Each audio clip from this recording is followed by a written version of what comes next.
DC. Somebody rushed the stage on him. DC Young Fly, dude. They got the video and everything. So that's what I'm saying. I mean, man, when we do this thing, everybody thinks it's all fun and games, right? Yeah, but some people do take it personally. But what we do sparks thought.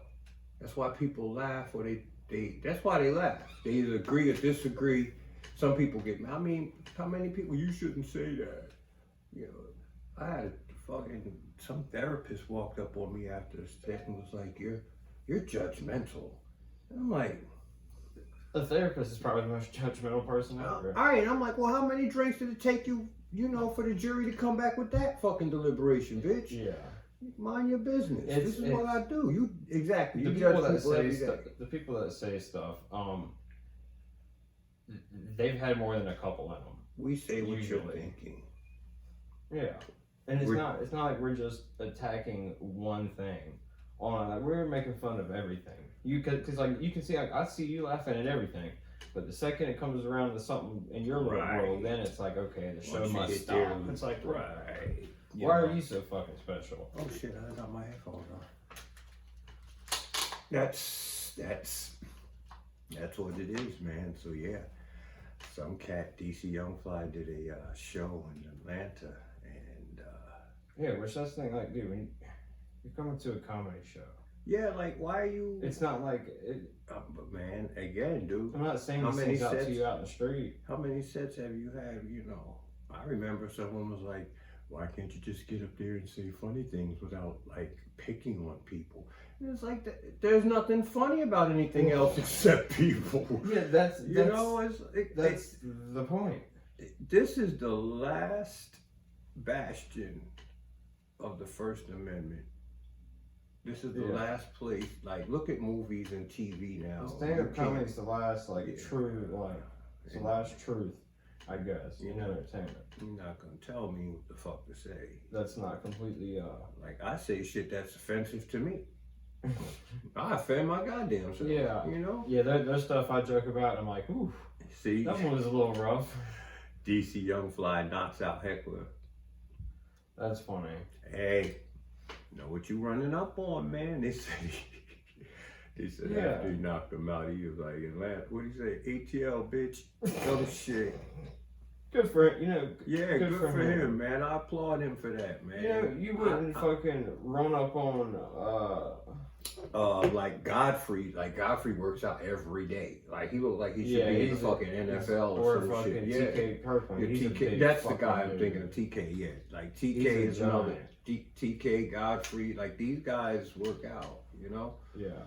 You don't want to. But that's such a cheesy thing to do, to fucking run up on stage. Like, especially like if you're sitting in the front, that's like being at SeaWorld. Like, you're in the splash zone.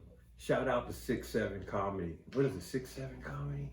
Oh, my guy's name. Oh, the group they're in. Brent Blakely. I'm gonna screw his name. I'm all on here screwing up people's names and shit. But shout out to him, because my man is like 6'7". You're not gonna run up on the stage on him. You know what I mean? Like, yeah, you gonna run up on a little guy like DC. See, small axe cuts down big trees. Yeah. You know what I mean? You gotta be careful. Right. Especially because, like, for the most part, we're not drunk up there.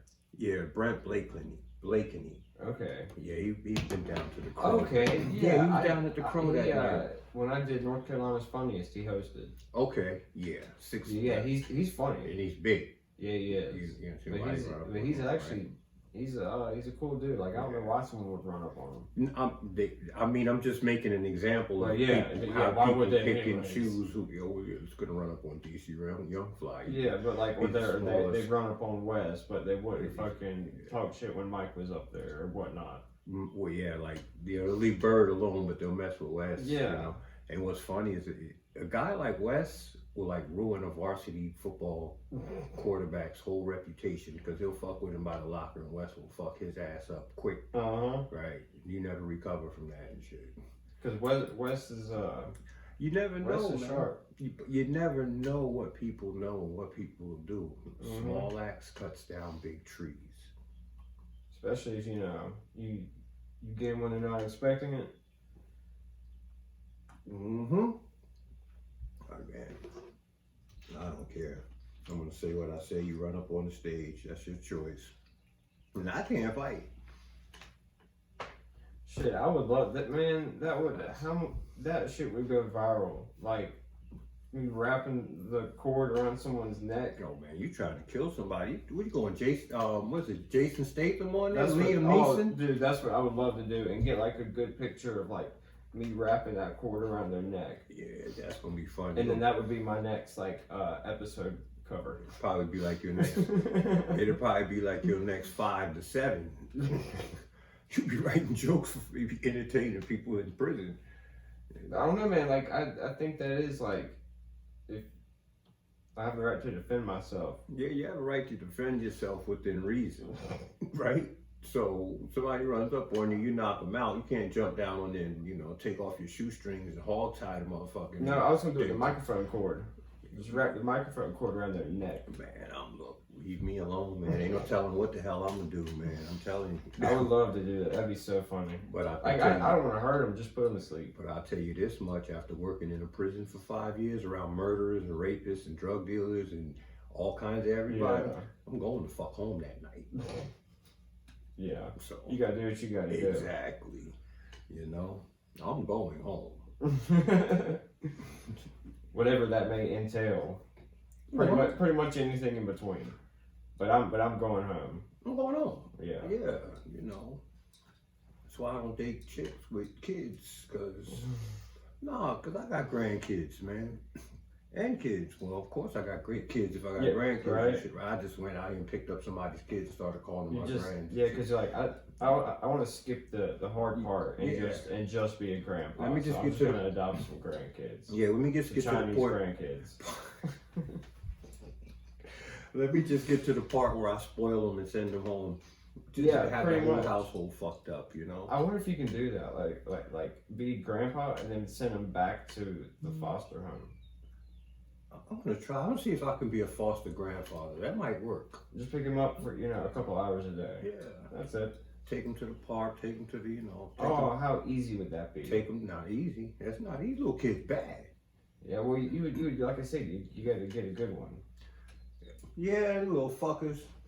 I don't know, man. My grandkids come over and they stop at the threshold of my house and they put their hands around their neck. That's their way of letting me know that they know that I will choke the shit out of their ass. They don't play with no goddamn kids. So they don't fuck around. No. When they're at your house. Man, listen. See, this is the problem. It's not the kids. It's society and other parents like fooling people into thinking that democracy extends past my fucking threshold. That shit stops in my property line. Yeah. This is the United States of me. I'm the local government. The state government. It's your shit. I'm the federal government, and I make up the rules as I go along. As I see fit. Yeah. Shit. You should see the Constitution for my house. This shit scratched out and then rewritten. I make it up as I go along. Shit, man, that's pretty much it. What I do with my life. I make it up as I go. Yeah, man, fuck it. Man, I got shit to do, man. But make fun of people. Dude, I haven't been to a bizarre open mic in shit, probably a month. I went last week. There was nobody in the room. I was trying to flesh out some stuff, but I'm not feeling. I don't know, man. I'm not feeling like fleshing out things live. I'm really more like fleshing out how we do people, it's not just, the deal. You don't just get up there and be funny. You got to find the right words and the right cadence and the right rhythm and the right mood and the right perspective. And it depends on who's there. Yeah, It depends on the crowd as well. And then you got to go try it out. It's like, damn, I did all of that work to figure all of that out. And then when you do all of that work, then it doesn't work. That's the part that's fucked up. Dude, that's why I'm not hesitant to do new shit, but I always stick to my old shit. Like, I don't know, I'm real particular about the type of jokes I tell.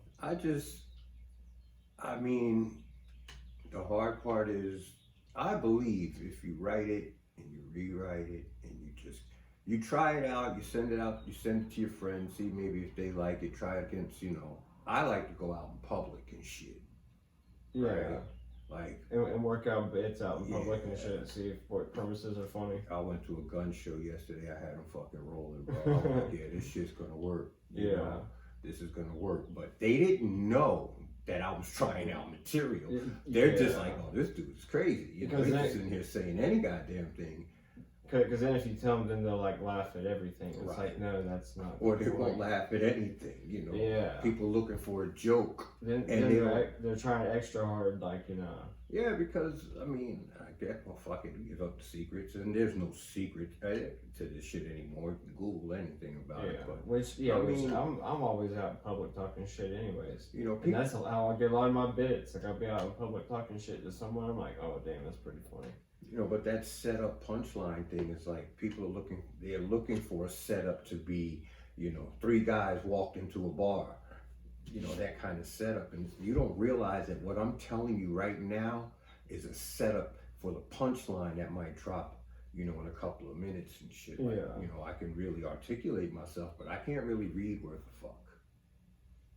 You see, you know what I mean? Like, yeah, I'm way over here with that joke. Yeah, So, but it depends on the type of room and depends on the type of bits I do, because some bits I like to have a little time, and with some crowds you got to be kind of on it because their attention span is just not fucking there. that's what I'm pulling all my universal stuff. I'm looking for stuff that spans every generation, every race, every gender, you know, and everything So else. that's what I did at that new spot. I just did, you know, some of my shit that I know that works because it's a new crowd. They ain't never heard my stuff before. You know, or just make it all about me. Giving you permission to laugh at me. I laugh at myself, give you permission to laugh at me. Everybody can relate to me because I'm the one up there telling you, right? So that's what I'm doing now, bro. It's getting too much. It's getting to be too much up here. I'm old, man. Like, that's what pretty much I do at the beginning when I talk about like me and then my family at the beginning, and then I start to fuck with everything else. I'm resisting using my family. Like, I'm trying to find ways because I don't want my goddamn phone ringing or my DM going off or anything like that. My family loves it. I mean, I'm pretty sure they would like it because they know what I'm joking about and they know what I'm not joking about. Yeah, I've heard from other comedians like, I don't hold back either. Try to write that material from a perspective. Try to tell it where it's not you're telling the story about your relative. But let's say, I met this guy that this does this, and this. Mm-hmm. This way, it's not that relative because, like, you know, you can count them. Countless fucking comedians will say something crazy about their sibling or their mother or father. Now that person has, and then it's all of a sudden it gets hot. It goes viral, right? Now you know who this person's mother or father is. It's not hard to Google them. Right. And this person can't live or have just a regular life because. And see that's what it sucks about nowadays. People won't do research on someone. Like people will just see that clip or whatever, and if you just watch my podcast, you can tell my family's fine. But people just take things at face value and then run with it. Yeah, I mean, fuck, I grew up in a pretty much middle class suburban black family. Big house, grandmother had a big, you know, my mother was a traveling nurse, so I was with my grandmother most of the time. And she's 72, so she was 67 by the time I was born. She couldn't keep up with me, bro. Damn. Right? Yeah. So, like, I was like a latchkey kid. My mom would travel, go, you know, she'd be back for, you know, whatever. So, I got to do whatever. But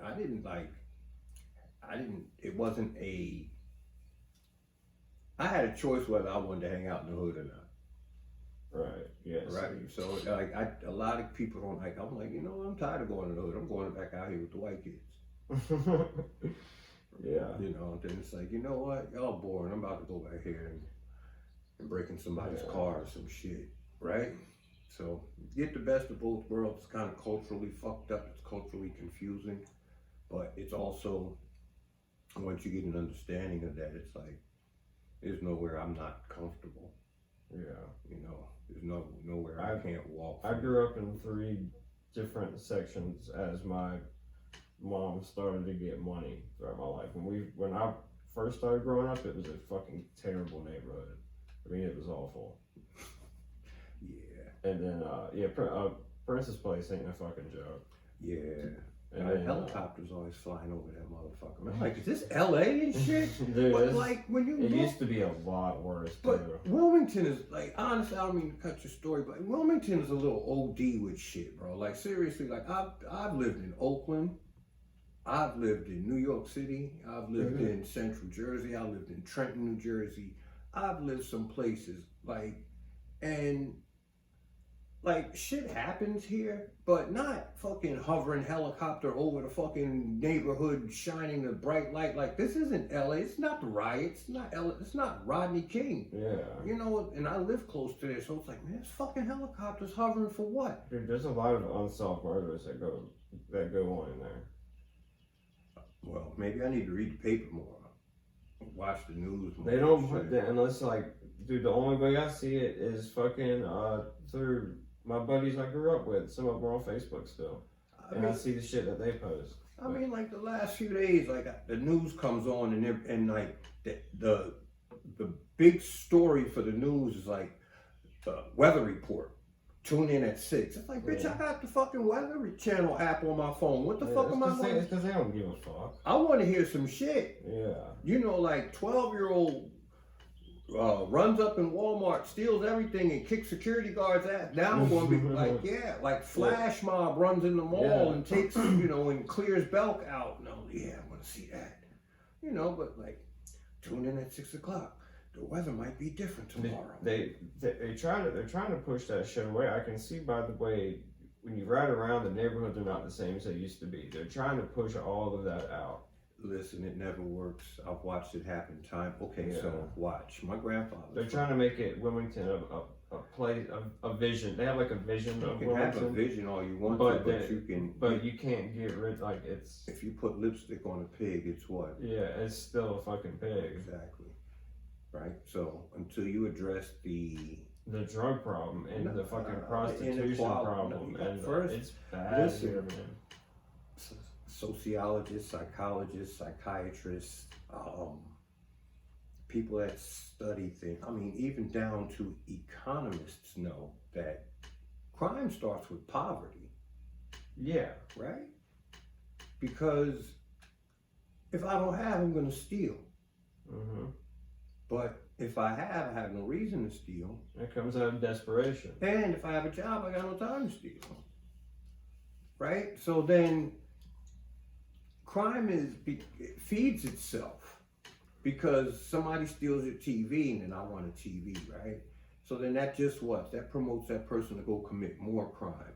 And then it cascades and it snowballs and what have you. So until they address the inequality and what have you, and that's across the board, this shit's gonna go on. Fucking get used to it. Just keep putting the lipstick on the pig. In the same way with like the drug problem, they want to like, they're all happy about all these seizures they get. Let me ask you a question. And it's like, you grew up in the hood, right? Until you get people to stop using them, it's but always gonna be there. You grew up in the hood, right? Yeah. You know anybody own a boat or a plane? Nope. Okay. You ever know anybody that's caught a drug case, like a RICO or like a big drug case? Yeah. Okay. You ever watch or read a discovery or see what, like, excuse me, the evidence that they have stacked up against these people? Oh, he talked to Hunter at 6:39 on this day, so forth and so on, and he drove across town. But they have all this intelligence, They right? don't have any real evidence. Or whatever evidence they present, they can have that, but you don't have, you mean to tell me motherfuckers are moving planes and submarines and boats and fucking tons of product. Mm-hmm. Can't shut that down, but you want to shut this down. So yeah, like if you shut down the need for it, it's just gonna shift. Look at pot. They're starting to legalize pot recreationally and medically, right? So then what did the illegal pot from back in the day, the illegal pot distributors do. They just moved into the legal section of it. Apparently, the black market has never been stronger. It's 25% tax. Yeah. A 25% tax, right? So $100 worth of pot costs you $125 plus any paraphernalia that you buy. Why would a person pay 1/4 of $1, a quarter on every dollar? They're just gonna buy some more pot. Especially if you get a lot. Yeah. Shit. Let me see. I'm gonna go to the store and buy 120. That's a lot, dude. That's a lot. But here's the black market though. But like, you're not getting top shelf. Apparently, the black market is fucking booming at these places where it's legal. Yeah, I heard in Oregon. I guess it's because they're sending it. Well, Oregon's, they're all state controlled, right? Yeah. Some kind of control. So it has to go through this quality control process.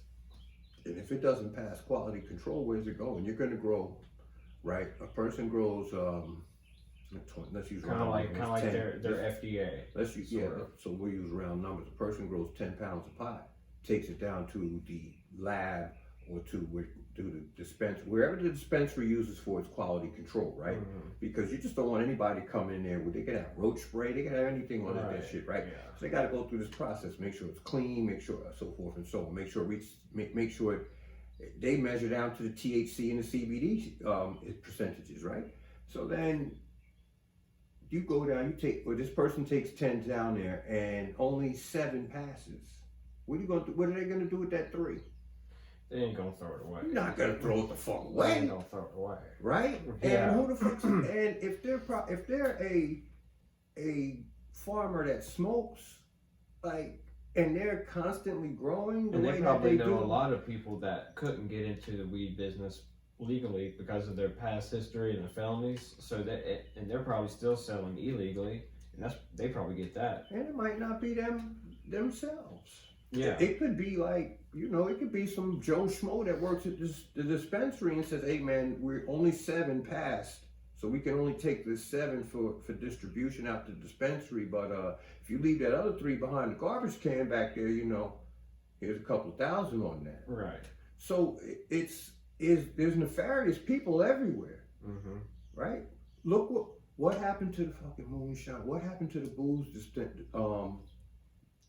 industry, the underground booze industry when it went legal? It's still there, just not as much. It's still there. Absolutely, it's still there. Some good shit. Yeah, because you can only get a certain amount. Right.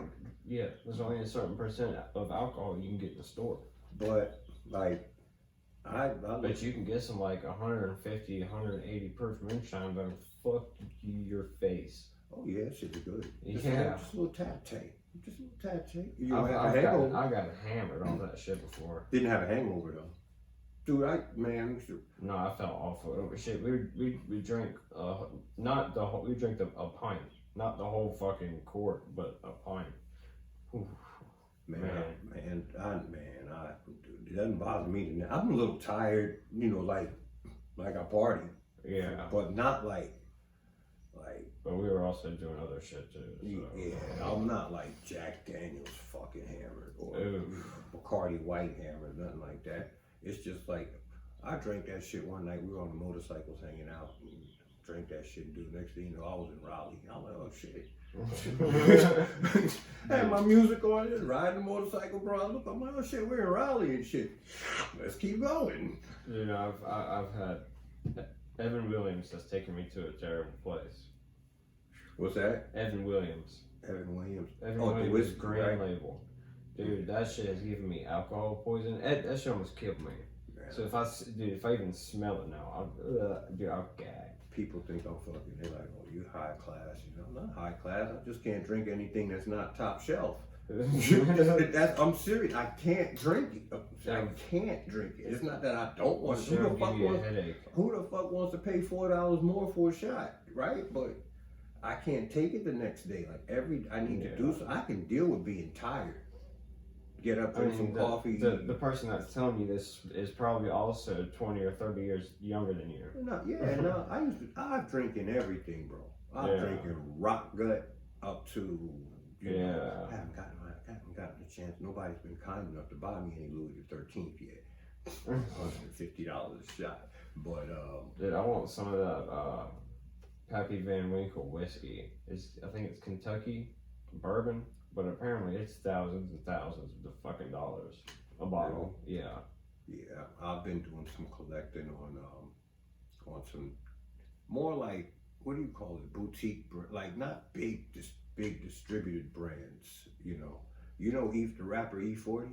Yeah. He's got a whole line, everything from wine, champagne, white liquor, brown liquor, everything. Yeah, tequila. I heard it. Apparently, his tequila is the shit. It's called really? Yeah, Eke. So you say E in Spanish, ABC. Eke Cuatro. However you say E40 in Spanish, that's the name of the tequila. Damn, I might try to get that next time I go. I might get that shit tomorrow. I've been looking for that shit in the ABC store. Oh, you know, North Carolina is it's state controlled. They're weird about that, right? They're weird about their shit. Yeah, so I'm like, in fact, I've been looking for some Boosie juice. When we went down to Myrtle, I was going to the store and they got a better selection, I think. And I was going in individual stores in Myrtle looking for E40 stuff, man. I heard that I think Sam's distributes his stuff, but North Carolina's. Right. But I wonder if South Carolina's Sam's has. I gotta get that, man. That's. I don't know if South Carolina has liquor in the stores or not. I think South Carolina also has an ABC. No, they have individual stores. Oh, they do? Yeah. Okay. I gotta look into that. Fuck I gotta yeah. find out, man, because like those are good, like conversational pieces. They'll evaporate before I drink it, but you know, it's nice to have in your house and shit. You get to a certain age, you expect a certain level of comfort and quality, so you have that nice shit sitting over there. I want to get some of that Boosie juice. I heard about that, but then you get friends that come over and shit. And it's like, yeah, you can have a sip, motherfucker, but this ain't the bar. Like, and they want to come over and get fucking like wild. You can have 1 or 2 sips, but the fuck, this ain't a bar. I have enough problems. Sometimes I'm guilty of egging that on. Man, hey, listen. I bought 50. I'm a little guilty of egging that on. I bought 50 cents vodka effing. Yeah. See, just talking about it, man. Like, so as I was saying before, I went in the military in 19. First of all, I was drinking before I went in the military. I was doing drugs first before I started drinking. 40 ounces, bro. Started off with like quarts of Old English and King Cobra. No, I didn't like King Cobra. I didn't like St. Ides. It was like either Old English or what's the other one? Not Mickey's, but the hold on a second. I know what you're talking about. Green bottle with the anyhow, that you had the Crazy Horse, you had Slits malt liquor bull, you had the red all of that. Mm-hmm. Dude. So I started there. My dad found that old school Lowenbrow. I used to drink Lowenbrow too. That shit's old. I don't know how he got that. Dude, I used to drink that shit, but then some reason it started making me gassy as hell. So I stopped drinking beer, man. Beer makes me. I'm too thin to be bloated and shit, walking around looking like I'm pregnant. I like my little beer dispenser I got, but I don't really fuck with it that much anymore. Now I'll drink a stout, but then like back then I started off like I said with like Old English. Then I went in the military and started doing shit like Boilermakers and whatever beer was on sale. Basically, I used to hang out at a Western bar in Hawaii, bro. Nickel Draft and shit like that. I used to be fucked up in that Western bar, bro. My buddy, man, I had a buddy from shout out to James Austin, wherever you are, man. We're gonna find you, bro. My man Jimmy Austin from not Austin, but Altman. Guy named Altman from Texas, bro. You talk about, if you close your eyes and you think of like the stereotypical Texan, that's James Altman. Okay. White dude? Yeah, man. You be like, what you gonna do when we knock off, man? I'm going down there and get me some Coolers. Man, bro, he used to say it'd say the way he said it. So he's full blown cowboy. Yeah, but it was pretty the way he said. To me, that shit is pretty. Yeah. Some of them, it's like some Coolers. I'm like, God damn, brother, I'm going with you, man. He put his hat on and shit, put his boots and jeans and put his shirt on. That motherfucker be out there stepping. I'll be at the table getting blasted. So yeah, I used to drink beer, and then what did I drink downtown? if it was on sale, we drank it. It was a place called the Red Lion in Waikiki Beach, right? They used to do things, and then we had, of course, Pearl Harbor has Hickman Air Force Base, and then they have Pearl Harbor Naval Base, right? So they name a lot of things after military. So they had these things called bombers, and you lay your head back on this bar, and they take like 3 browns and 3 whites, and they just until you said stop or it just started running out your mouth, right? Yeah. Man, you see people sit down there absolutely perfectly fine, right? Or is it kind of like a time release thing? It don't hit them for a little while. You know, alcohol takes a minute, but 3 whites and 3 browns, I think it was like vodka. Jesus Christ! It kind of essentially seems like whatever you put in a Long Island iced tea, right? Minus the sweet shit. It was just straight, and he just straight poured in your mouth. You see people sit down there absolutely fine, totally sober, just come from dinner, whatever, man, and then go sit back down at their table, and that's it. That's it, bro. They cancel Christmas. Like, man, I'm not doing that shit. Like, I won't do that. Yeah, I don't do, like, I used to do the buckets back in the day. The fucking, what were they called? God almighty. Buckets? Of shots? No, they would do, it was a, a something bucket. Not a hangover bucket. There might have been, either way, it was an actual bucket, and they poured all different types of liquor in it, and like just a dash of something. Man. And dude, that thing would fucking. That sounds like that was something up my alley when I was You 20. You could only get like, I think you could only get like 2 of them. Boy, I or was something young. like that. Man, I was young, dumb, and full of cum, bro. I was fucking going that, man. What were they saying? I've been drunk in some of the best places in this world. Like, you know, I mean, you know what my shit was? Sex on the beach when I was in Hawaii. What I was in Hawaii. Exactly. I had no goddamn idea. As long as I'll be ordering shit, I'll be like, if there's alcohol in it, give it to me. Yeah. My thing now was Moscow Mules. I met someone and they turned me on to these Moscow Mules, man. And see, like vodka's my thing, bro. Like, yeah, that's one of the things I don't drink. I like vodka too, because I can't carry it the next day, man. Like I can't. I'll do whiskey or tequila. If I start, nah, bro. That's it. Last time I drank tequila, I ended up naked in the bathtub, bro. I was hot as hell. I was trying to take a bath and a shower at the same goddamn time. But I well, back in the day, not so much, but now I can pretty much keep my liquor under control. I mean, let me see. When I had tequila Patron, of course, right? And it was a pretty decent ride, but I can't remember ever having a good ride with tequila. Gin, forget about it. Man, bro. I've had it one time and I drank a whole fucking 5th of it. Gin? Yeah. Man, shit. I did not have a good time. When I woke up, I felt like I ate a pine cone the night before. Man, yeah. Well, I don't know how them goddamn Brits. That's why them Brits walk like that. Yeah. They're all drunks. Man, dude, you drink gin and the next day you shitting like driveway rocks. Yeah. Dude, it was fucking. It was. I think my ex at the time was like, "I'll be back in an hour. Don't drink it all." She's like, "Gone 3 hours," and I was like, "Fuck it, and drink it all." Man, gin is. I got Long Island iced teas. I got in trouble for them. Yeah, there's a lot of places where they only limit like 2 of them per person. No, it's my personality and response to the way like different alcohols make you act.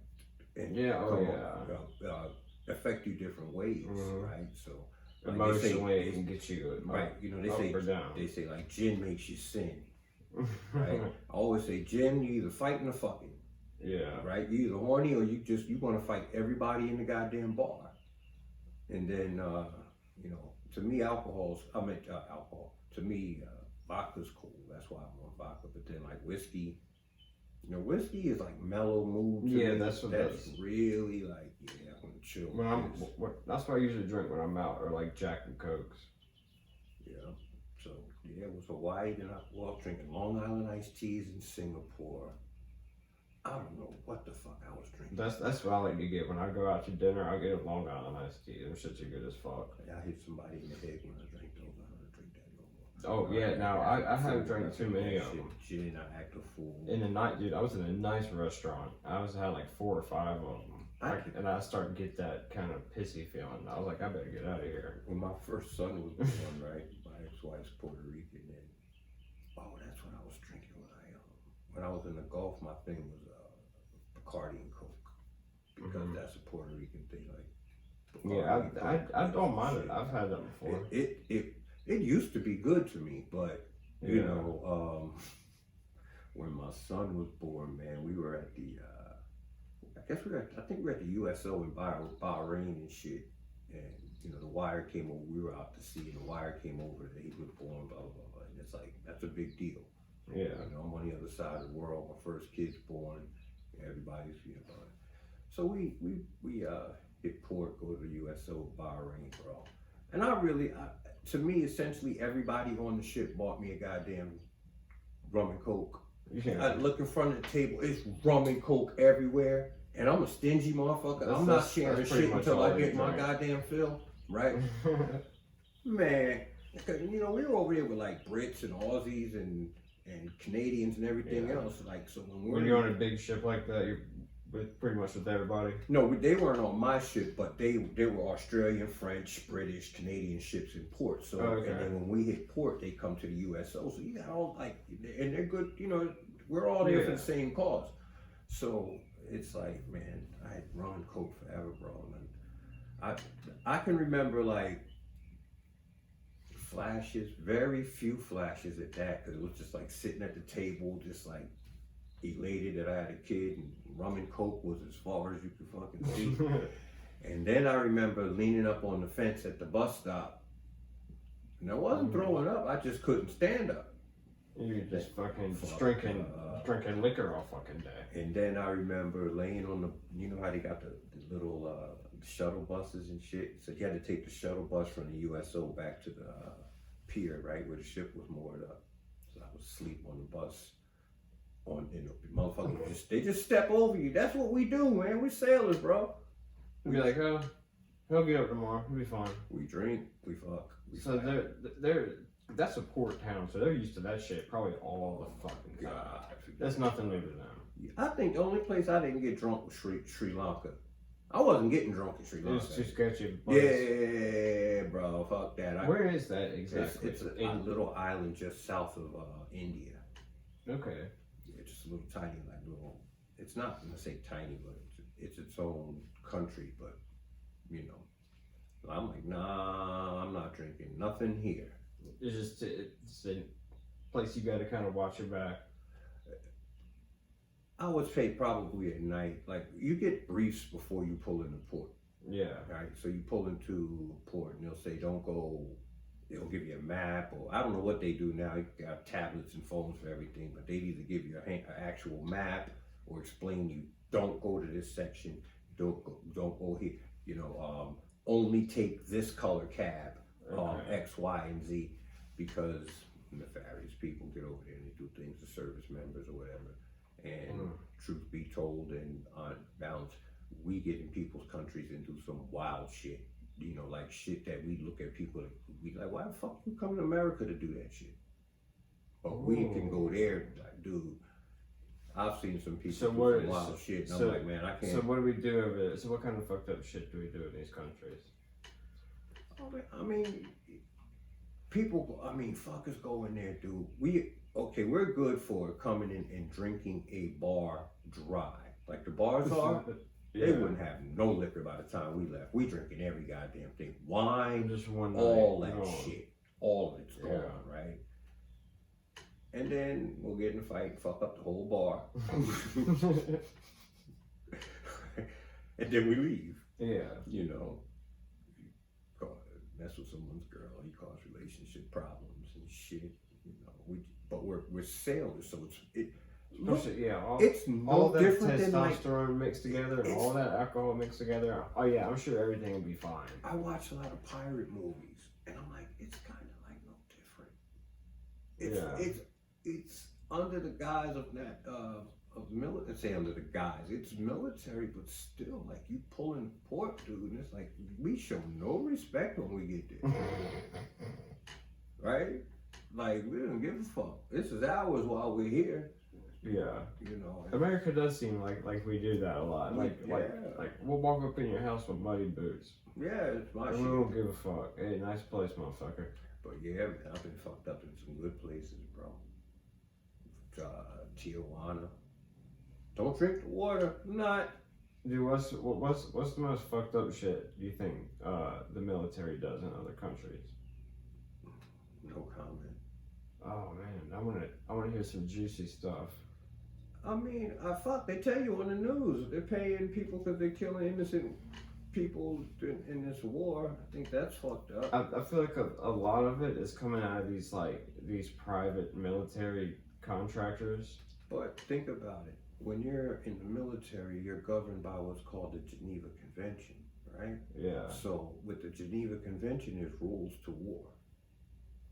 Which is a wild concept, but right. So if you're in the military, if you're in the Canadian military, I'm in the United States military, somebody else is in the German military, whatever. You have to have a patch somewhere in your uniform that signifies what country you represent as a military member. mm-hmm. That's under the Geneva Convention. Under the Geneva Convention,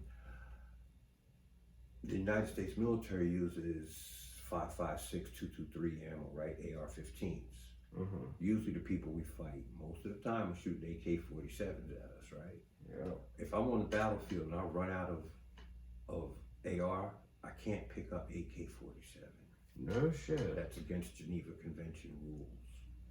It's against Geneva Convention rules to do things, I believe, there's a whole bunch of rules to war. That's wild. Right. You can't pick up. What if it's like a crazy like life or death situation? Like you have to pick it up. Like, hey man, that's wild.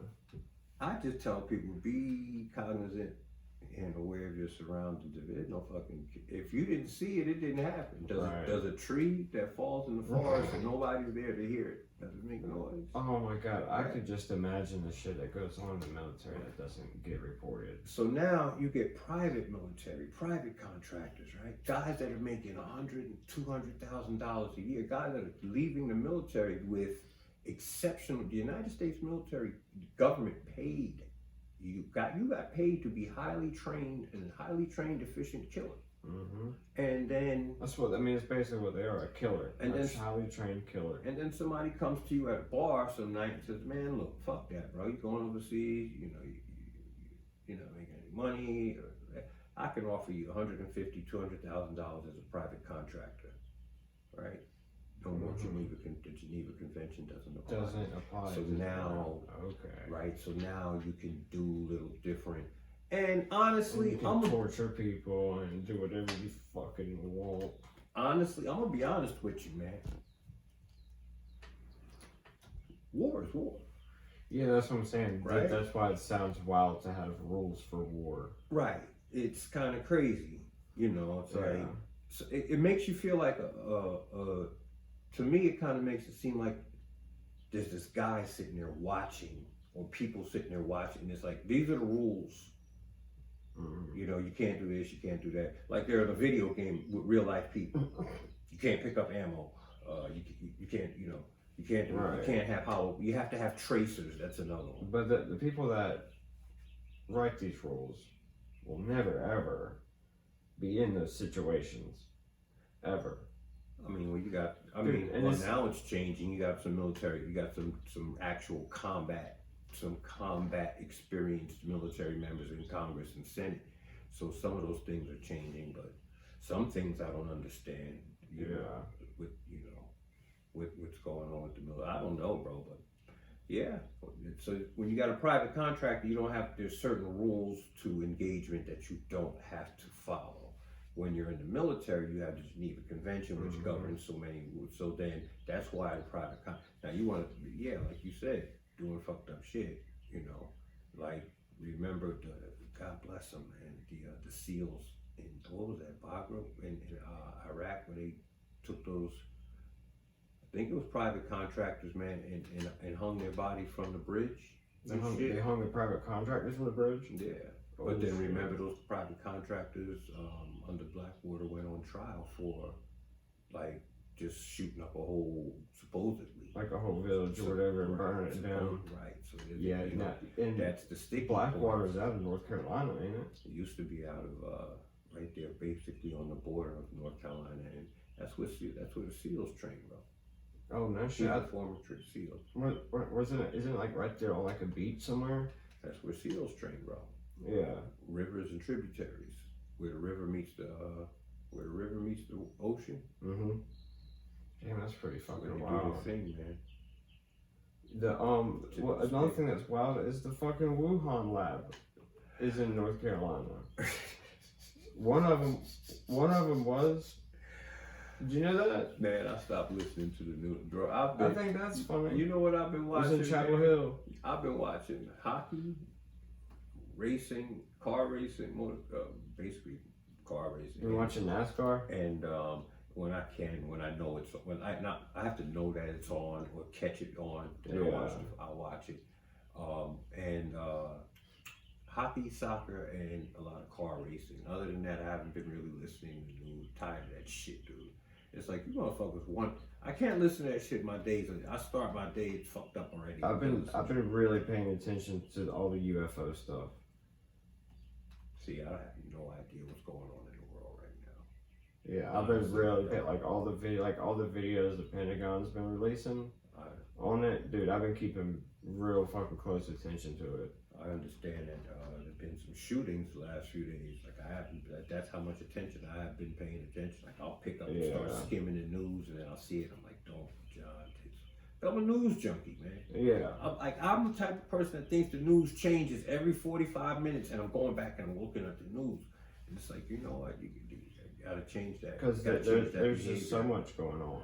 Yeah, and it's also a choice, right? Yeah. It's a choice that I make to go in and take in information that's gonna have me going one way or another. But you know that saying, ignorance is bliss? I never understood that shit. Now I understand it. If you don't understand and you don't know what's going on, life is beautiful. It's inside your own little thing, right? But that's true. Right? But then when you start knowing that fucking the global temperature is increased, and you know that's like motherfuckers still riding around with damn Trump flags on their truck, think this motherfucker the people president. that watch 17 hours of Fox, or people that watch 17 hours of CNN, it's like they watch it to get mad. It's a choice. Yeah, you can choose to turn that off. Because that's where a lot of people's stress is coming from. You sit there watching the news like, oh, I can't believe they're doing this. I can't believe this is happening. And it's like, oh, man. Mm-hmm. You get my ass up. I go to the park with them old people in the morning, get on that goddamn trail and walk, do my push-ups and do my pull-ups and burpees and shit like that, man. And think of it. My writings everything's become a lot more clear. You know what I mean? But I grew up an athlete, always been in shape. And it's like when I stop being almost in constant motion, if I stop being in motion, I should be asleep. That's kind of like how I'm wired. Yeah. And it's kind of like, you know, went in the military, young bro. Wake up, right to work.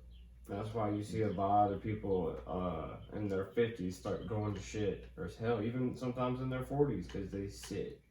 And that's the worst thing you can do as you get older, is just sit. Man, I've seen some 20 and 30-year-olds looking like pre-senior citizens out here, man. Dude. Looking old as hell. Right? Yeah, man. You know, and it's like, yo, why did you stop being active when you stopped going to gym class? Yeah.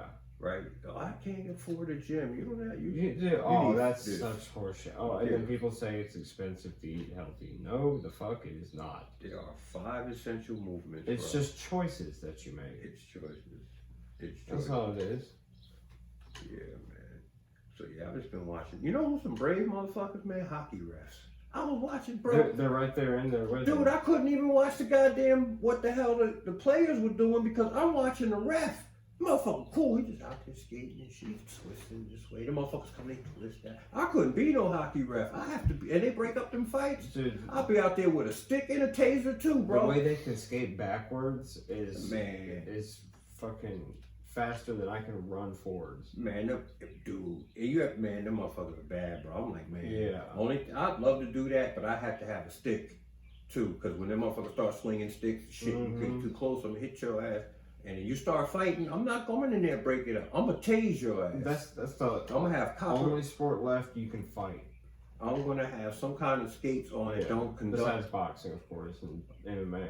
I'm gonna have grounded skates so they don't conduct electricity, and I'm gonna tase the shit out them motherfuckers, bro. Stop that goddamn fighting. I like it, dude. I think that's like still part of the rules. It's like you can actually still fight in hockey. One or two things Which gonna is happen. fucking awesome. I'm gonna tase the fuck out of them, or they're gonna be like, "Why didn't you break up the fight?" I'm like, "That shit was good. Them motherfuckers was rocking. You know? Right? Why am I break it up for?" I think the only way they stop it is if they hit the ground. They got it, you know. Yeah, they got it. You know, they because got an issue that they need to work out. Let them brothers work that shit out. You talking about break it up? Fuck that. Let them motherfuckers fight. Yeah. They let them keep going until they hit the ground because their skates can hit them in the face and shit. But yeah, they let them keep going unless someone's like really getting fucked up. And you know them motherfuckers get mad because they take their gloves off, bro. They take everything. I believe they should have a little MMA ring on the side of a hockey when they get mad. Like, okay, you motherfuckers just go over there and fight. Dude, and then whoever fucking wins, they get a goal. You get a point. That'd be Dude, sweet. that's a new sport. That's a good idea. Hell yeah, I watch rugby too. Dude, I've seen some of those like rugby like cross field like tackles and shit. Man, listen, bro, you got with no pads on. You have no regard for your body playing. I remember when we went to Australia. Right? Yeah, we had some big white boys on the ship. They're thick. We had some big white boys on the ship. Yeah, they're big Wyoming, Wisconsin. Some Yeah. big farm motherfuckers out there punch a cow, and the cow be like, fuck it. I'm talking about some big motherfuckers, man. And like, you know, big Kansas, Nebraska ass white boys, man. And they were like, we gonna go out here and play rugby. And I'm like, if you guys had on pads and we were playing American style football, I would be on your side. I'd cheer for you. Yeah. You know what I mean? Like, but man, dude, they came back there and broke up. Them Australians, I'm like, you some tough motherfuckers. Australians will fight you and then buy drinks all night. Dude, that's how, man, for real, I think that's how most people are. Yeah, most people, you know, I don't know, man. We talk shit about America, but I've been everywhere in this world, and I don't want to go back to no place else.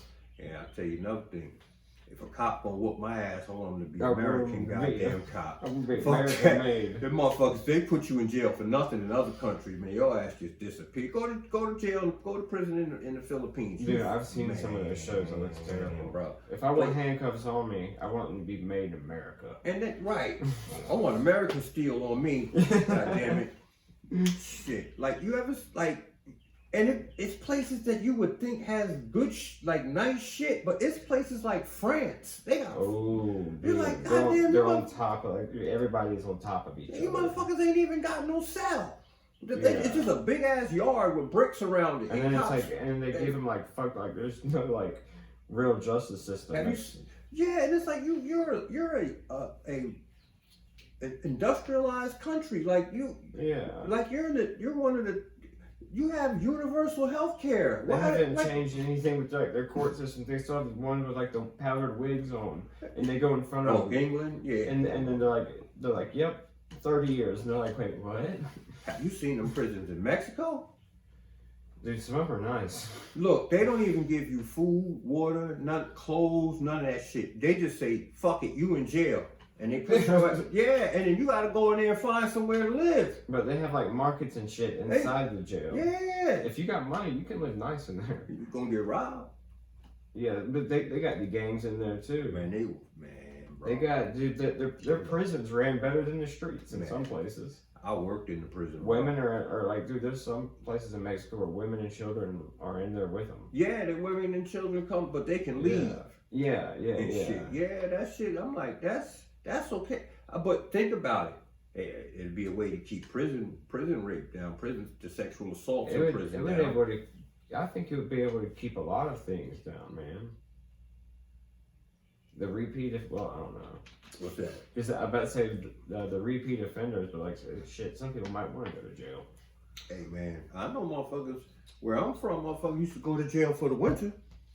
Yeah. So they'd be out there like, I'm about to go over here and break the window on this store and shit. I've seen, yeah. That's 3 hots in a cot and free health care. I've seen some people stay in because of child support. You know. And shit like that.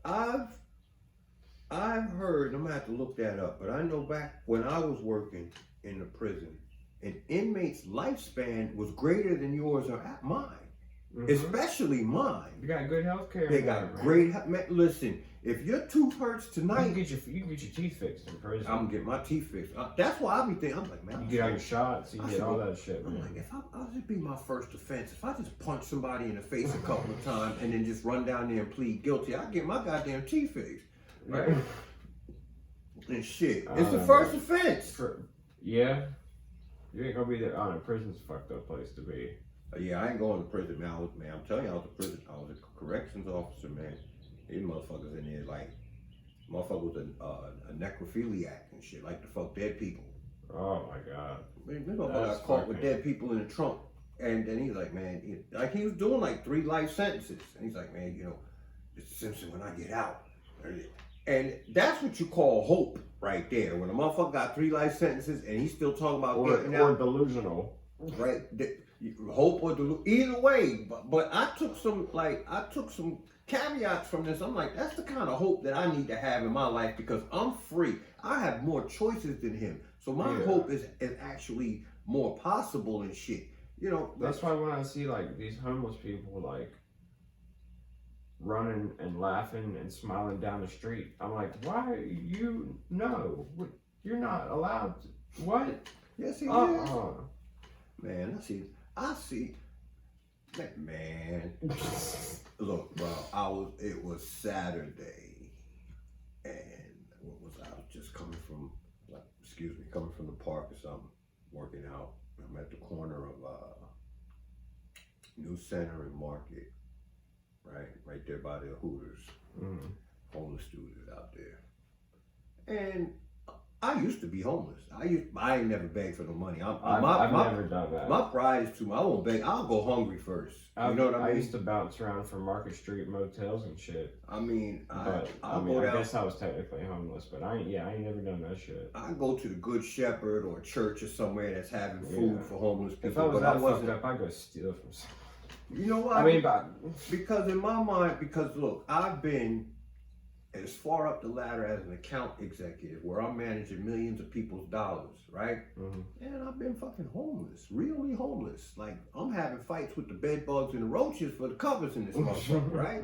Yeah. So, my thing with that is, I'll bounce back, right?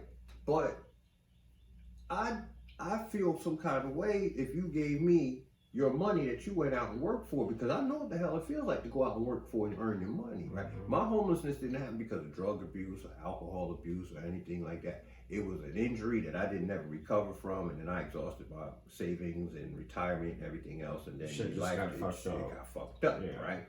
But man, I'll bounce back.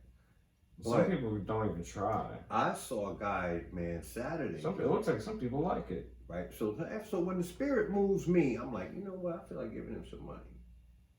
Yeah. And I keep a old medicine bottle in the car, and when I get change, I hate change in my pockets. I always put it in this medicine bottle because I hate it shifting around in the car. So I just took the whole bottle and I gave it to him. I thought I was doing something, man. This middle-aged white lady rolled down her window. I saw that shit. That was a big face $10 bill. I was like, shit, I need to be homeless again. Yeah, dude. Man, people give him a lot of fucking money. $10? Man, you know what I could do with $10 and homeless? I ain't gotta pay rent. I could eat for like 3 days, bro. That's the thing, dude. And if I had a stove and a refrigerator on $10, I could eat for a week. Dude, there's some people that do that make over $100,000 a year. They did a whole fucking report on that shit. This has been years. They might make more. I don't know. I used to work for a company. But dude, that's so crazy. I could never do that. I've known a lot of well-off, wealthy people. I've known people that's got money. I've known rich people. I've known wealthy people, right? One thing about all the people that we think or we say have money, they don't act like they got money. Yeah. Right? They treat a dollar probably a lot. They're probably more conscious of the worth of that dollar than you and I. That's why they have money and wealth and shit. We're like, oh, it's just a dollar. The way they spend it is, how's this dollar gonna make me money? Yeah, they're like, this is a dollar. this is 0.0000025% interest time. And these motherfuckers start calculating that shit in their head, doing that math and shit. Yeah. Zach looks like he can do that kind of math in his head. Zach Burke. Why? Because he's retarded? No, that motherfucker look like a science teacher. I'm kidding. That motherfucker like a science teacher that you could sell weed to at twice the price that you sell it to everybody else because he's too scared to go to the hood and buy it. Yeah. Right, but he won't get in trouble because he look like a student too. I forgot who it was. They were like, damn, you look like a child and a child molester at the same time. Oh shit. Oh, like, damn, that's really fucking funny. Oh shit. Oh man, I feel good. Hey man, people working the hell out in Wilmington, bro. Like I didn't know, like Longleaf Park. God damn, there's a whole lot of people out here. Yeah. Or working out, running the dogs and shit. Dude, people are like pretty much overcoded. Yeah, I'm over that shit too, man. Only thing is, bro, I might still be wearing my mask and shit. I'm not like, I'm trying to save up enough money so I can go to Mexico and get my teeth fixed. For real? Mm-hmm. Dental. A lot of people do that shit. Dude, there's a thing that's called healthcare tourism. You just I have definitely heard of that. People go. The best place I've heard people going is Hungary for dental work, right? Really? But then they'll go to like there are a lot of places in Europe that specialize, different countries in Europe that have doctors that are good at the healthcare. The cost is like what your fucking deductible is here, costs here. Jesus. You know, Canada too. I think Canada's like somewhere 60-70% of what it would cost you in America, right? But Hungary's like 45%, and the work is better. The work is better. You Right. would think the work would suffer. Mexico, it's like 55-60%. I think they're gonna run the cost. They're getting more conscious to what's going on, but Yeah. you know, but the cost in Mexico for healthcare is like 55-60% of what it costs in America. So people are going to fucking Mexico, healthcare tourism, bro. But you just gotta drive if you're if you're somewhere where you ain't close to a border. Man, you take a flight to Texas, bro, get a hotel in Brownsville and walk across the bridge. You got people that walk across the bridge both ways in Brownsville, Texas, going to Mexico, man. That's crazy. Yeah, I've been doing my research. You must really fucking save some money to have to spend money to fly there and shit. I mean, or you must be really sick. Yeah. Or must really need a procedure. Think about it though. 55. It must be for like an operation or something like that. 50. Yeah, I know somebody that went there for like I think a gastric bypass or something. Yeah, because it's usually be something stupid like 60 grand in America, maybe more. I don't know. I have no idea, man. I had one surgery in my life. Man, you can hold that, bro. Fuck that. Yeah. I need a surgery now. I'm like, nah, it's okay. I don't like that. That's you're dead. I have dude. I have insurance, but it ain't fucking good. I don't think it's that good. In my mind, when you go into surgery, you're dead. Because they give you that goddamn anesthesia. You go out and they got the tubes breathing for you and all that. You know what I mean? Everything's all... Yeah. So it's like, fuck you. I went in there, it's like, count backwards from 100. Put that mask on me. I was like, 99. Yeah, I do go pretty quick when they put that shit on me. And it's just like that. Next thing you know, I wake up. Like, I remember having like a dream when I was under like some rabbits or some shit. I can't remember. It's been so long. Man, fuck that, bro. Enough sports injuries I've had. Enough of hospitals. Yeah, dude. I think the last time I went to the hospital was when I got hit by that fucking car. For real, I think it was. I got hit by a car in Wilmington. Man, I'm 49 years old. That shit was I moved to Wilmington in 2012, so I was 37. No, I can't even fucking count. It was 2012. I don't know. That was 9 years ago, so fuck, I was 40 years old. Yeah, I was 40 years old. In the 40 years of my goddamn life, riding bikes through New York City, New Jersey, Oakland, California, I've been all riding bikes, walking, all these major big places. I come to Wilmington and get hit by a car. Slammed. Dude, something about on the Wilmington. sidewalk. Wasn't even in the street. I wasn't even in the street. I was on the sidewalk. And the bitch kept going. See, but I've grown. Because back in the day, I knew where you lived. I would have came and vandalized the fuck out your goddamn car. I got hit by a black woman, so. She probably blamed it on you. Yeah, she did. Most drivers blame it on you and shit. You know, it's like, how the fuck you gonna blame it on me? I'm the one who got fucked up here. Yeah. Yeah, dude, yeah, she's trying to blame it on me. And so I killed her. I got knocked off my motorcycle on front and third, right? Where it splits and you got two left turn lanes. Mm-hmm. So I was on the inside left turn lane and this car was on the outside left turn lane. And I don't know what it is about fucking Wilmington. But these motherfuckers cannot stay in, like, there's two lanes here. Stay in that motherfucker, right? So I'm in this left turn lane, they're in that right turn lane. And he decides that he doesn't want to make the left turn from the right turn lane, so he's gonna come over in the left lane where I'm going, where I am. And it's a curve. So bad here in town. It's a curve here, and it's a car pinching me, and man, I kicked this dude's car. Bam! I'm on the bike, man. I'm like, look, I already know what's getting ready to happen, right? I'm like, oh, here we go. He's about to fucking run you off the road. Right. He's gonna pinch me between this curb and his car. Yeah. Right. And at what point will he realize it? Until you kick his fucking car. I mean, you kind of got to. So I kicked his car, boom, and he kept coming, whatever, man. And finally, I had locked up on the brakes. The bike tossed me. I'm like, now I'm getting ready to get hit. But I'm in the air. I'm like, yep. Now I'm going to land, and the car's going to run over me. Right? Dude, that's what I thought when I was on the ground about to pop up. I looked up just to fucking. Man. See what was coming and thankfully it was really early in the morning too. So dude, if it would have been rush hour, oh boy. I hit that ground, bro. I popped up like a bouncy ball. Boing, bing, and I ran straight to the median. And then I laid back down. I'm like, fuck that, I'm not laying down in the street. Yeah, I was gonna make sure I got my ass up. Yeah, man, you're not fuck that. You're not gonna be on your phone sitting there texting or something. What was that? Yeah, exactly. I don't know. They need to fix the streets around here. That is a very Wilmington thing to say. Someone would get fucking hit and killed, and then someone be on their phone. Dude, people around these, people in Wilmington, they don't pay attention when they drive. They just don't. I'm such an asshole. You know what I do? Especially when I used to work. I used to dump trucks and pickup trucks. I used to drive.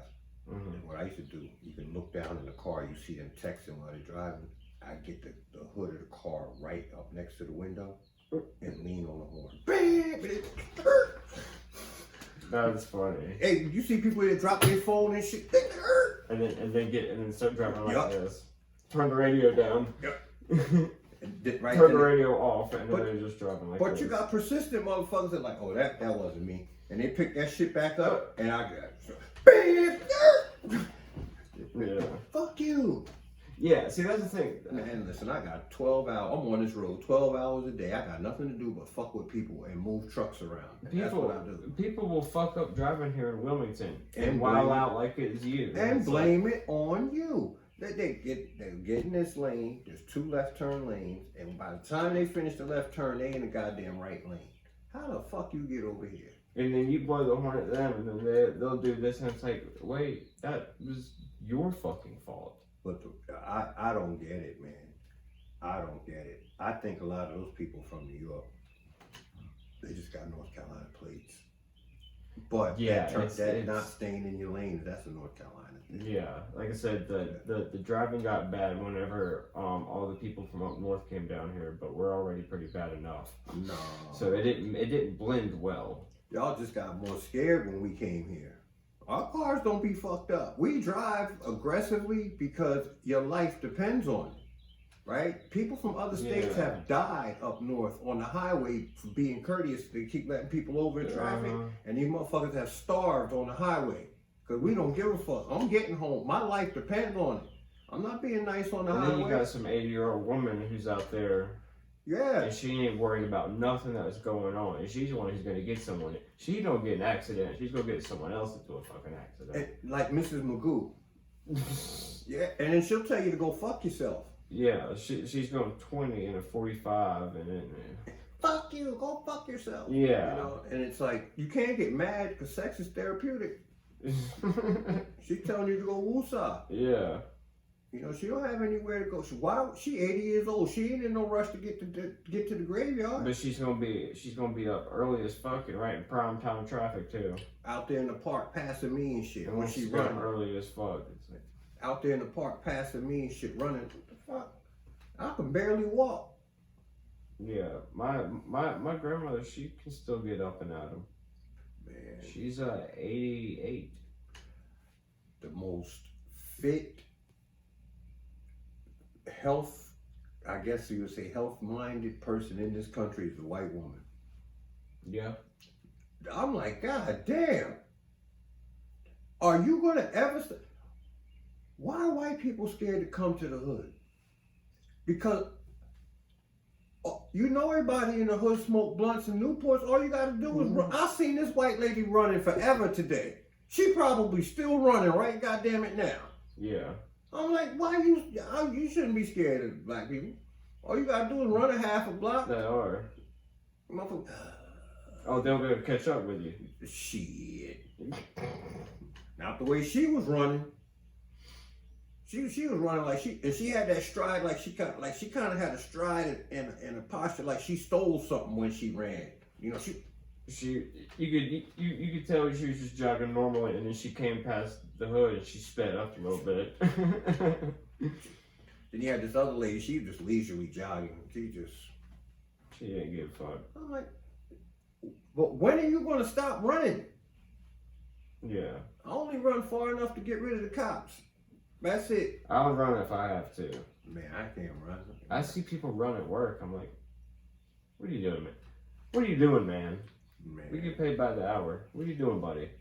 I'm running to the highest. You're making us look like an asshole. I'm running to the Don't highest. do that. I'm running to the highest place where I can be elevated. That's my thing in life now. I'm not running. I'm getting up high. People don't come up here. I'm climbing on top of people's cars, trucks. I don't give a fuck. It's the high ground. Mm-hmm. Dog chase you. Oh, dude, last night I heard it was like 1 a.m. These two guys out there screaming at each other. Man, I was about to go out there and be like, either y'all fight or shut up. You better mind your goddamn business. You over here, this crazy white boyville over here. That motherfucker's gonna pull out a 6-shooter. They're just college kids. I'll go over there and fucking slap them around. Oh man, you better leave them little college kids alone. You know, them motherfuckers be playing Call of Duty and shit. Now, I tell you what, they're the best kind of neighbors. Do you know why? They leave me the fuck alone. And I leave them alone. And it works out great. We don't even wait at each other. I got some new neighbors and shit. I love those type of neighbors. We just don't bother each other. Yeah, I'm your neighbor, but I'm not neighborly. Yeah. Right? Like, I'm not gonna call the police on you. I'm an asshole. Right? I mean, to most people. You know, right? So it's like, I'm not gonna sit out here and shoot the shit with you, but if the hurricane is coming and I know where there's some plywood that we can get to board up I'm willing to help you with that, but you got. Oh, but you're gonna go there and steal it from them. No, but you can chip in. Like I remember when Florence came, I had a neighbor, man. When Hurricane Florence came, I was still working in roofing, so I had pallets of plywood in my warehouse. Yeah. You know, when everybody's tripping, I'm like, I ain't worried about it. Everybody running around, so I let everybody do all their running around. I grab my plywood, I take it home. So my neighbor across the court. I'm like, yeah, man, you know, here's some plywood, board up your windows, board up your back doors, what have you. Mm-hmm. Of course I did my house. And I go to the guy next door, and then he's like, well, listen, I have propane whatever, blah blah blah blah blah. So we basically it became a village. It takes a village of people, right, to survive. So he had the propane. He had a way to cook, right. I had the boards to help him protect his windows.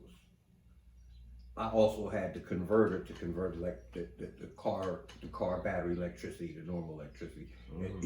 So everything, right? So everyone had something that helped one another and everything, right? But the guy next to me, he's he's just nothing. He's not even contributing. He wants to be the prick. This Everything up for motherfucker like everybody. carrying a piece of wood. He ain't turning the screw. He ain't out help charging no goddamn battery or no. You always got the one motherfucker. Go get some gas for the generator or something, motherfucker. Yeah. Right? So then when the shit went down, we were going like 10 days or something like that. I know on my side of town after Florence hit, we were without power for like.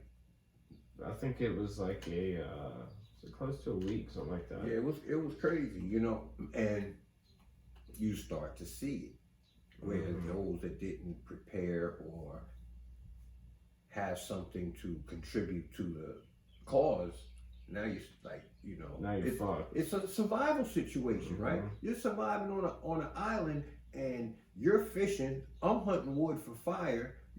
Harrison's building fucking huts and Wes is over there jerking his chicken, right?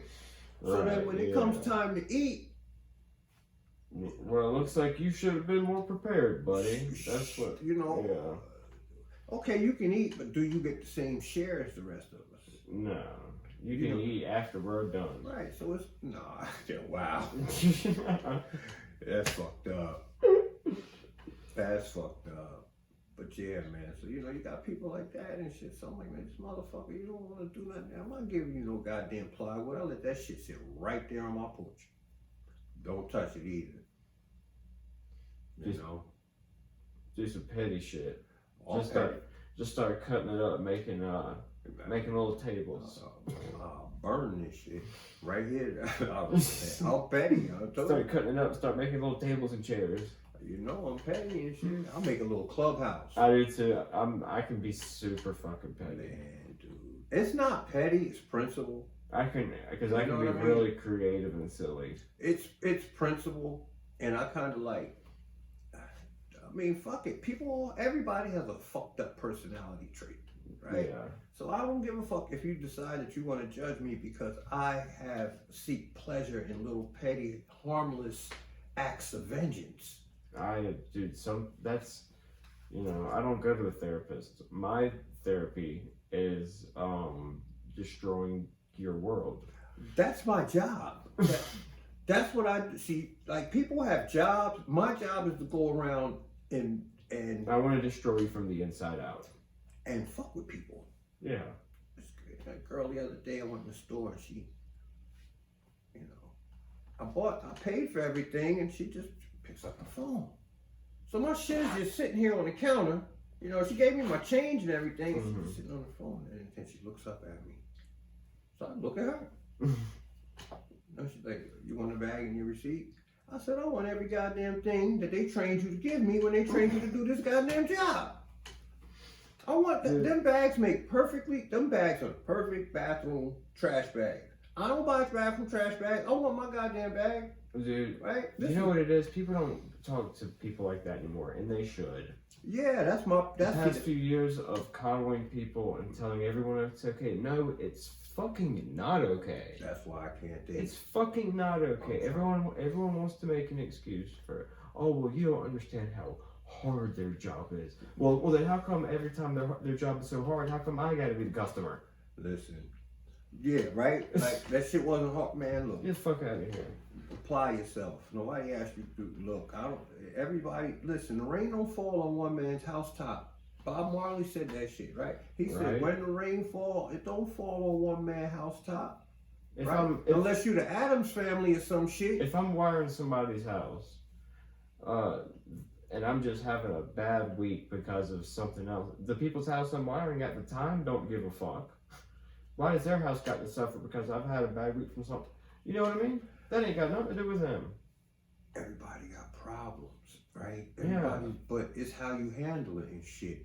So yeah, all of that bullshit, man. Like I don't do that coddling and shit. I don't either. All of that. Like if you're fucking up, I'll tell you.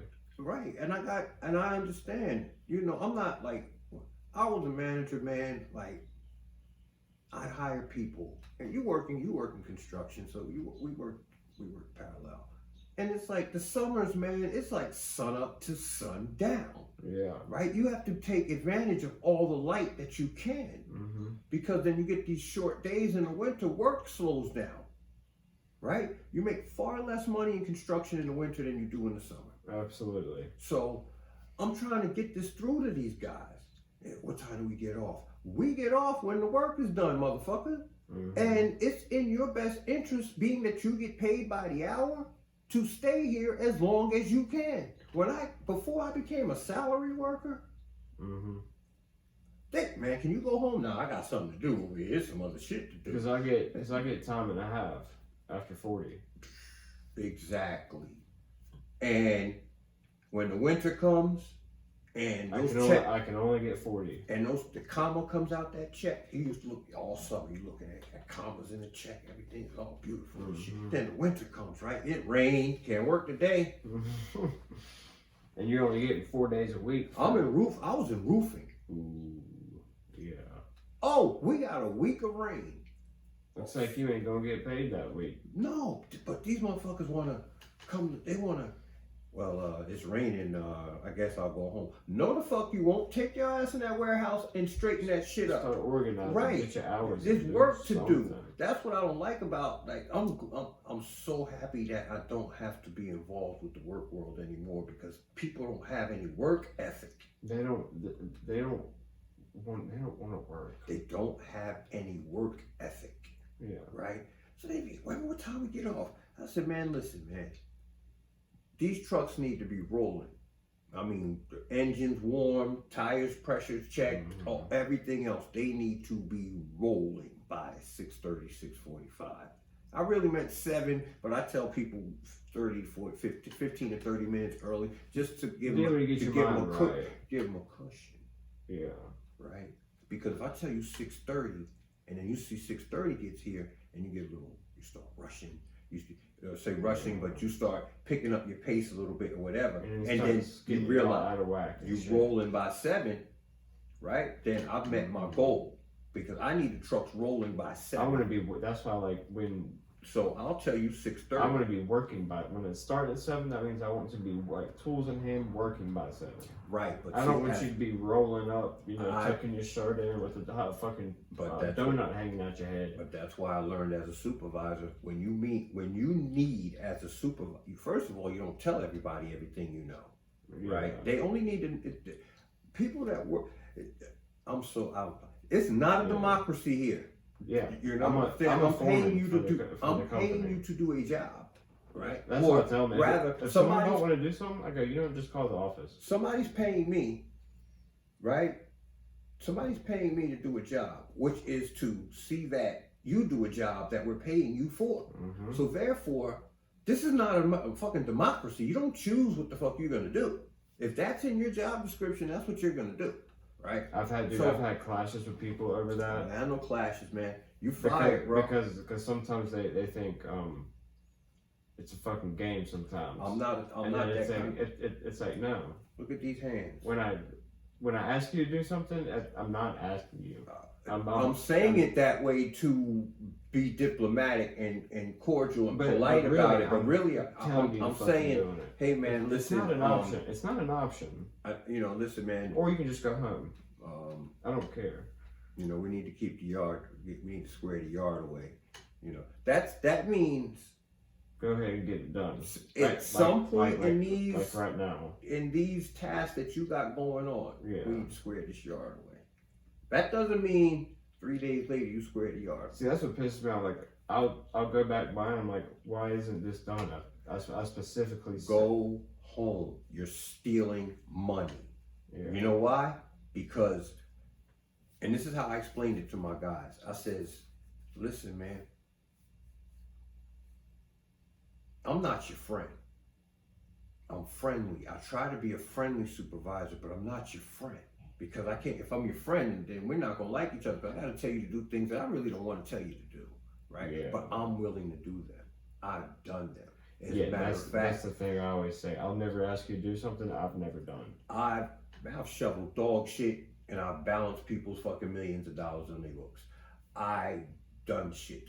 So Yeah. I'll tell you to go home and then finish doing a job that you pissed me off because you're not doing it, right?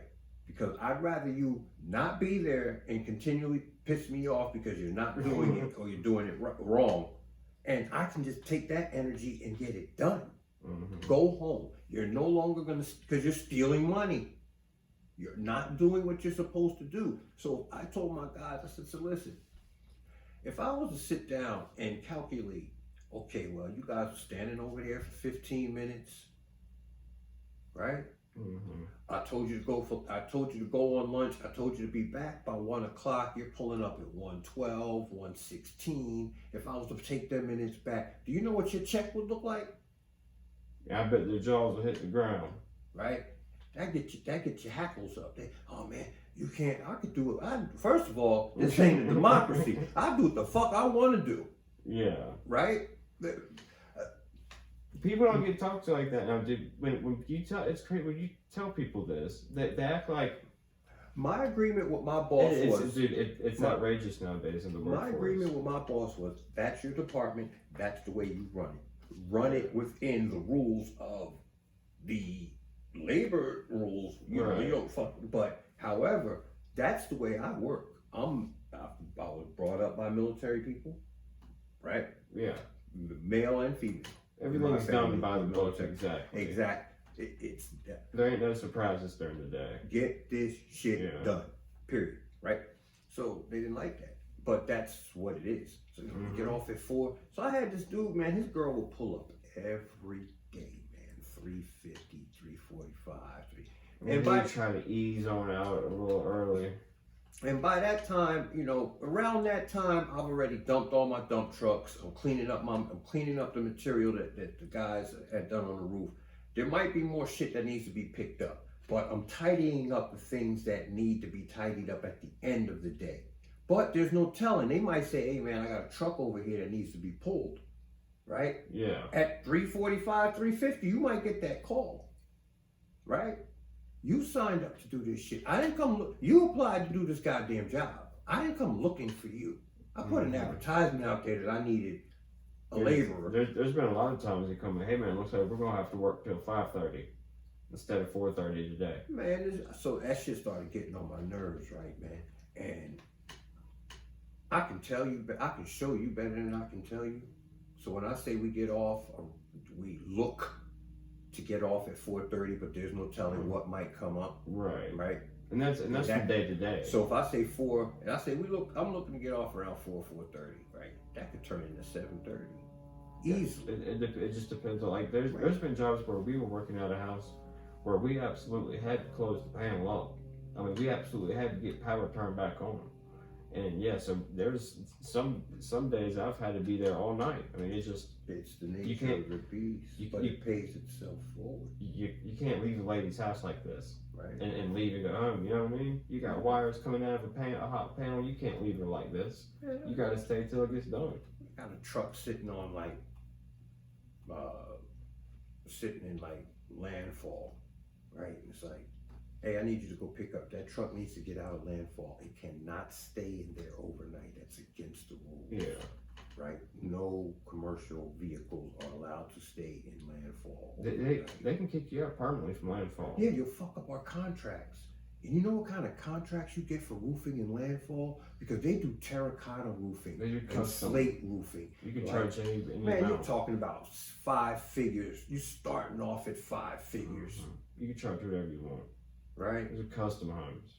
So, man, can I get it tomorrow? Nope. You got, I mean, In fact, we're gonna catch some shit because you didn't get it out of there by 4 o'clock. Oh man, yeah, but you were fucking around. You came back from lunch 16 minutes late. You were talking in the yard for 15 minutes, right? There goes 27, 30 minutes right there. That's enough time to get to landfall and turn around.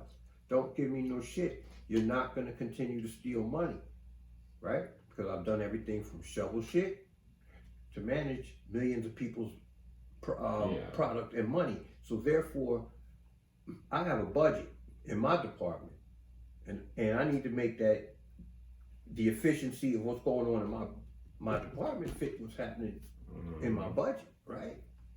Get your ass to work. Some dude and his girl will pull up, man, every day, 4 o'clock, 4:30, 4 o'clock, 4 o'clock, 4 o'clock. I'm gonna fix his ass. I'm gonna fix his motherfucking ass, right? One day she pulled up, dude. I said, you know what? Pull all that shit that. Oh, he had like 5 racks in the warehouse and shit. How late did you make him stay? Another 2 hours. And she sat her ass right out there. But then, from that point forward, she got there at 4:30. No, because it happened this way. Because it's not her that what the target of my actions was. It was him. So because he tells her when you get there. Yeah, but it netted the results that I looked for. Because then it became. Hold on a minute. What time do you think we're gonna get off today? I'll let you know. You call her ass back, right? Because if that work doesn't get done, who has to do it? You do. And you fucked off time. You played around. So am I going to do it? Yeah, it's like I want to go home just as bad. Man. So yeah, bro. But that's what people do, man. They want to get paid. To me, that's stealing money. Yeah. Right? Everybody wants to get paid, but nobody wants to work, man. You can see that. And dude, I got a new guy tomorrow, and I don't know how it's gonna be. We'll see. I don't know how old he is or anything, but man, luckily I don't have a hard day tomorrow. Owner of my company called me and he said, John, take it easy, man. I fired like 4 people, dude, in a matter of like, I don't know, a month and a half. Go home. Yeah. Go. You just got the job, and you're giving me excuses. And see, that's never a good sign. When someone just starts there and they're already having to leave early or call out, that's no call, no show. And now that's all to me. If you no call, no show, you're automatically fired. Man, look, that's how it goes. I had a motherfucker no call, no. You no call, no show, you're fired. And you know me, bro. I got that smart ass mouth, man. But it's my.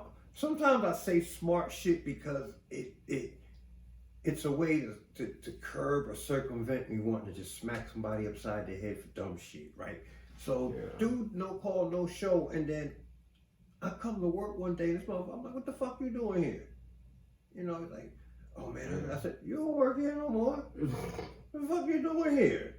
You know what I mean? And did you talk to XY? The bosses, I'm not gonna say their names. You know, did you talk to such and such and such and such about this? No, man, I thought I figured I'd come in and tell you what. Go home. Go home. Don't come back on this property, yo. This is private property. Yeah. I'm telling you right now, don't come back here. I'll pick up a crowbar and knock the shit out your knees. You get the fuck out of here. Because then at that point you're in charge of the job. I don't play that shit, man. But my boss is like, John, you fired 4 people in like a month and a half. You got it. Man, listen. You know, so then the next guy we got, I'll let that motherfucker do whatever the fuck he wanted to do, bro. I'll just tell him to go home. I put up with it as long as I could. Right? Yeah. Stop, man. Man, my blood pressure was through the roof for about 3 months, bro. I don't have to fire people. I just tell them to go home. And they get sent with another crew. Man, I was teetering on the verge of just, you could touch me and I would break, right? So I'm just like, but I let it ride. Till to the point where he began to impact those jobs in landfall and on Figure 8 and down there in Masonboro Island and all that type of shit. You're starting to see the productivity slowing down. You're not fucking with these houses. You're not fucking with the, mid 100s, $200,000 houses. No, you're fucking up the productivity and the face of the job. Dude, we were corporate roofers, right? So we're like, again, we had landfall and Figure 8 on lock. There was nobody else roofing on those in those places. you're insured and you're bonded. I mean, this is a huge fucking outfit. So he did some shit then, and the boss is calling me like, John, he's gotta go. I'm like, well, fire him then. You know, why the fuck you calling me? I mean, you're just the manager basically. It was my job. But see, I have the authority to fire people. I just don't. I just tell them to go home. I will fire the fuck out your ass, bro. No, unless someone's like blatantly disrespectful, I'll fire them. But usually I'll just tell them to go home. No. Call the boss, go home. And when I fire you, I'm gonna fire you in front of everybody else. Oh yeah, I'm gonna make sure everyone knows why too. Mm-hmm. You know what I mean? Yeah. So usually, I've had to raise my voice at a few people before in front of everybody else. Man, and that shows everyone else don't fucking do that. So they told me I had to fire him, right? So I had to talk. I said, see, I didn't have any say so in hiring him. You guys I just came to work one day and he was here telling me that he works for me, right? Yeah. So I had no say so in hiring this guy, but now you want me to fire him. I says, okay, I'll take care of it. Yeah, that is kind of cheesy. I said, I'll take care of it though, right? So dude still stuck around for about a week, but I had to let him stick around for about another week because I had to allow him to display or do something that would give me grounds to fire him. Oh, okay. Right. So when's he going to work? He'll fuck up. He'll fuck up. No. Yeah, that's why we're getting rid of him. He'll fuck up. Hey man, now we were over on Castle Hayne Road by where Black's Tires is. Yep. Right. My uncle works there. In that big warehouse here, over there, right? So from there, I says, man, I need you two to go downtown and pick up that truck at whatever business we were working on downtown. Can't leave trucks downtown. Because they'll get towed. And it's full of shingles and roofing material, right? Right. So I said, man, I need you guys to go downtown, pick up that truck, bring it back here. Make sure it's the first thing you do in the morning is take it to the dump and dump it. Man, about that 4 o'clock thing I was telling you about. Yeah. Right. So this is past 4 o'clock, but this needs to happen. Man, motherfucker jumps in the truck, jumps in one of the pickup trucks.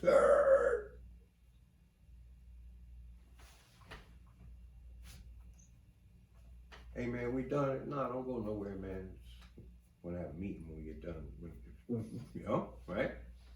Then come back and say, listen, man. So I'm telling you this in front of everybody because you did it in front of everybody. That little tantrum you had and pulling off, turning tires and everything else, and me asking you to do the job that you're here to do, that's the last straw. It's coming from the top. This is even above me. But even if I had to make the call, it'd be the same way. I said, I agree with this call. You're terminated. Your services are no longer needed here. Grab any of your personal belongings, leave the property, don't come back. This motherfucker wanted to fight.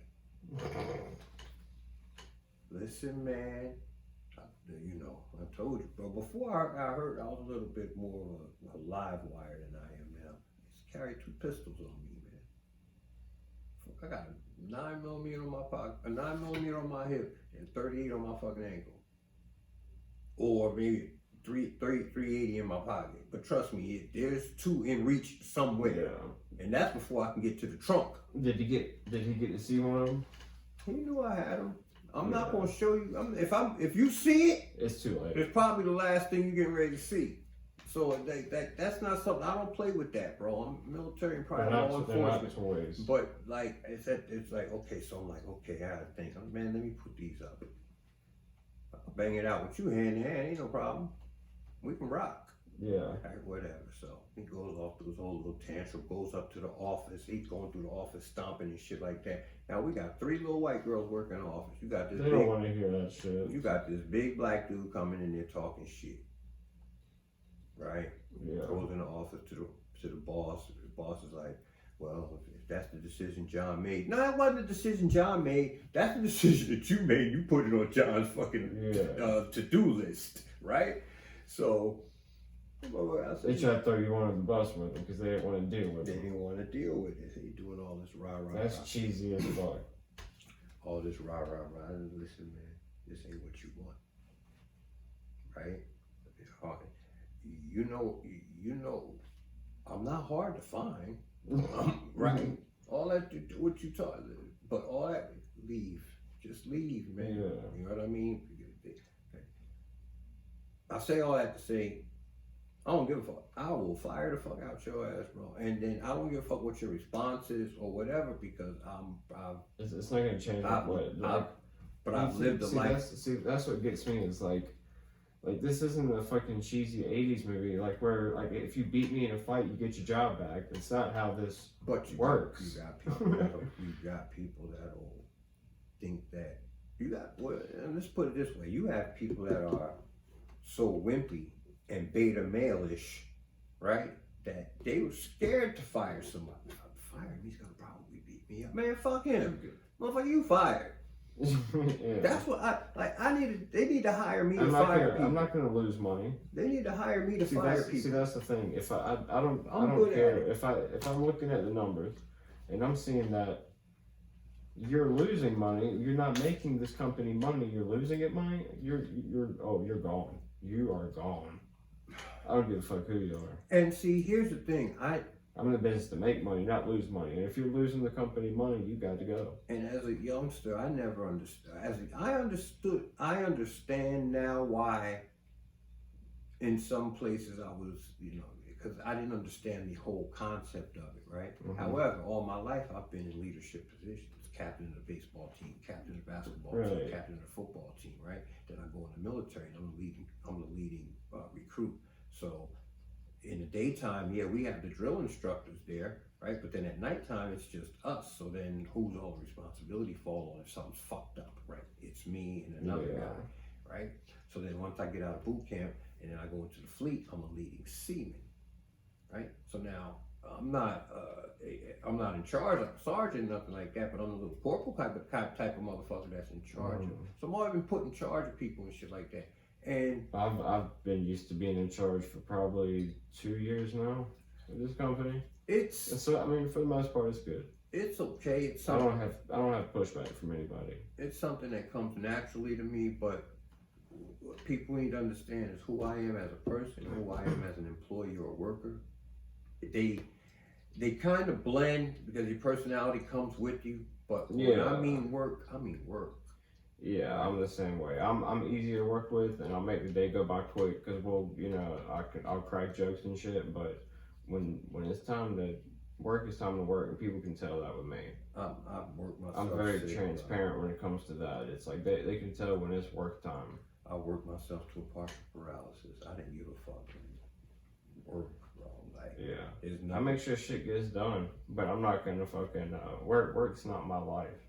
I mean, I come from, again, military men, military women, like they do shit like move that pile of bricks across the yard, right? And you think you get ready to do something? Oh shit, we get ready to build a wall or something. And it's like just that, because. Right? And you put the bricks there, and the motherfucker's there for another 2 months. You're like, well, what the fuck did I do that for? It builds character. It builds, and it's like, motherfucker, I got plenty of character. It builds, but look, it builds organization. It builds, you know what I mean? You're gonna organize them. Yeah. Right. It's gonna build work ethic. It's gonna build. Which is good. I mean, it's good long term when you do that to a kid, but you get them up off the fucking screen time. Yeah. And do shit. And like you're talking about screen time. See, I grew up in the time we were considered soft because we had microwaves. For real. My uncle be in the back, we're talking about you soft, you motherfucker soft. You just go in there and heat your food up. We had to anticipate being hungry. Motherfucker, I had to start heating my food up a half hour before I was hungry in an old pie pan with aluminum foil. Cause he did. He did. You know what I mean? And you had to know how to heat your food up. Right? The roast beef take longer than the rice and the gravy to heat up, so you had to put that shit in first. And you let that heat up for a little while, then you put the rice in, right? Then you old people always talk about how hard it is, and it's like, you know what? I don't be believing half that shit. Okay, you can not believe that shit if your ass want to. Motherfucker, we didn't have a choice in all these flavors and chips and shit. Your ass had regular ripple, sour cream and onion ripple, barbecue. You didn't even get barbecue ripple for a little while. Then you had Pringles, right? That was Pringles been around for a minute. Yeah, since I was a kid. Shit, I remember I seen this one thing. It was this old man talking to this young kid, and the old guy asked the kid. He goes, "Kid, how old are you?" He goes, "I'm 13." He goes, "When I was your age, I was 14." Man, I was like, man, that's I'm funny. telling you, bro, we were called soft because we had fucking microwaves and shit. I swear, back in my day, we were uphill both ways to school in the snow. Yup, barefooted, sharing a coat. And people, especially down, like I've heard people talk down here. It's like 6 foot of snow. I was like, when was this? In the ice age and shit. Old motherfuckers. I was like, that doesn't make any sense. Yeah, we went to school uphill both ways. I'm like, well, that makes no sense. Nah. But I'll tell you, got it rough, man. And I gotta stop. I wanna go over to the club, to the bar. Motherfuckers out in like Ivanhoe and like deep Simpson County, dude. Yeah. Excuse me. Them motherfuckers gotta get up like 5 in the morning, be on the bus at like by 6, just to be to school by 8. Cause them motherfuckers one They're bus. just out in the middle of fucking nowhere. Them motherfuckers take one bus and pick up all the goddamn kids in the county. That's some bullshit right there. Oh God, it's the bus driver. And then it takes like an hour to. Dude, Sampson County is big as hell. It take like it's some place in Sampson County. It take your ass an hour to get to school. Damn, and you got to find a place to hang out around the school because you. Man, you know where the Man. school is in Sampson County? No. Oh shit. Okay, so it's at least 25 minutes from Harold's. Going up 421. Okay. Right? So yeah, that's in the middle of fucking nowhere. Now imagine that's just 421. Yeah. But if you make that left at Harold's and start going down 112, you and can all that start deep going road, to Man. Elizabethtown Yeah, and all- shit like that. don't go back there, bro. It'll like White Lake. I've been to White Lake Man. before camping, and man, that's a fucking nightmare. I I believe hate that place. I went one time with my uncle, and that's a shit show. there is an undiscovered tribe of cannibals that live back in that motherfucker. Bro. Them people Dude. like they eat you. Yeah, dude, there's some Them of them people back there. It's like, dude, there's no cell service. Them motherfuckers like they eat you. It's fun, dude. They carry a log on fire. You see some of the biggest, fattest, ugliest white people you've ever seen in your life. They ain't got shit to do. I mean, they got shit to do, but they Drink choose not to do. But and heroin. all that, man. That's it. Bro, I was out there for a little while. I was having a blast. If I had the resources and the thing, You the can money, like the hunt act, and you fish goddamn right, and ride 4-wheelers and yeah, like and- redneck shit. and get motherfucking remote control airplanes and remote control. Man, you can You have grow a weed out there. You could go to jail out Outside. that motherfucker too, because they caught like I think they caught somebody with like 10,000 some kind of crazy amount of Yeah, I plants wouldn't out do all that now. Man, I'd do a little smaller burn just for personal. come August, September, October, them motherfuckers start flying them planes around there, low, Yeah. taking pictures, quick, as they go around or whatever. They probably do video now. I don't know what they do, but Probably have the little FLIR cameras That's- that see the yeah, I would. heat signature. I mean, yeah, you can put a nice plant in the backyard and shit. Get Yeah, that ain't get a you big enough deal. harvest to carry you through the winter to the next. Just like any Yeah. you do any other farming thing, you know. But like, yeah, I know, if man. you're trying to do it on a big scale like that out in the open, it's tough around here. Yeah, they get out there. They don't have much. They do a lot of drugs and shit deep down in that. Like It's- they don't It's mostly opiates. use their creativeness. Like I would be out there bushwhacking. Like I would just Yeah. go in the woods with a machete and enough shit just to. It's Build- dude, I saw a lot of those documentaries where places like that where everyone's strung out on fucking Oxycontin and well now it's like heroin or fentanyl. Man, yeah. Hey, look, man. You want to run over?